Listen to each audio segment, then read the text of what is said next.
Hi, I'm Lynda Lukasik with Environment Hamilton. My organization has been fighting for a very long time to raise awareness about and see serious action on the climate crisis. Now more than ever before, we understand that we need to be taking serious action to address the climate emergency. The most recent information coming from the United Nations Intergovernmental Panel on Climate Change has sent a more dire message than we've ever heard before. They've made it clear that we've already imposed enough human impact on the climate that there are changes that are now irreversible. We know we need to take serious action now to urgently reduce the levels of greenhouse gas emissions if we want to avoid catastrophic climate change. That means that we need serious action from all levels of government. So, as an organization, we are looking for federal leaders to make firm commitments to serious action.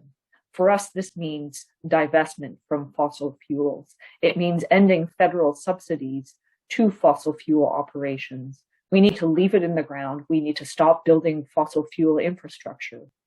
We need to see demonstrated evidence that federal leaders are taking this crisis seriously.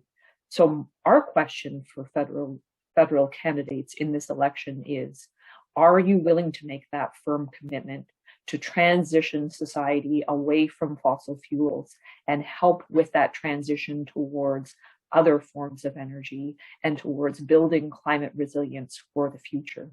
I would add that we know that this is a vision that's a viable one. It's a vision that would involve building climate resilience, and there are ways we can do that to ensure that we see inclusivity. So the outcome could be better for all Canadians. Within a Hamilton context, we know how important this is. We're seeing impacts on the ground already from the climate crisis, from extreme heat and extreme cold, and it's our most vulnerable populations that are impacted the most. So the solutions that we seek, the green transition that we are hoping for, is one that'll generate better outcomes for everyone in our community. So it's important that we take this seriously.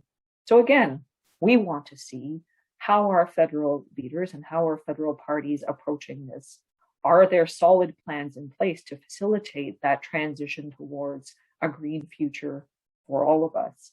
And this does involve that serious transition away from supporting fossil fuels, from rethinking public infrastructure and the investment of public dollars in infrastructure, to ensuring that all the programs and policies are in place that will create good green jobs, that will support better options for people where jobs are concerned, where housing is concerned.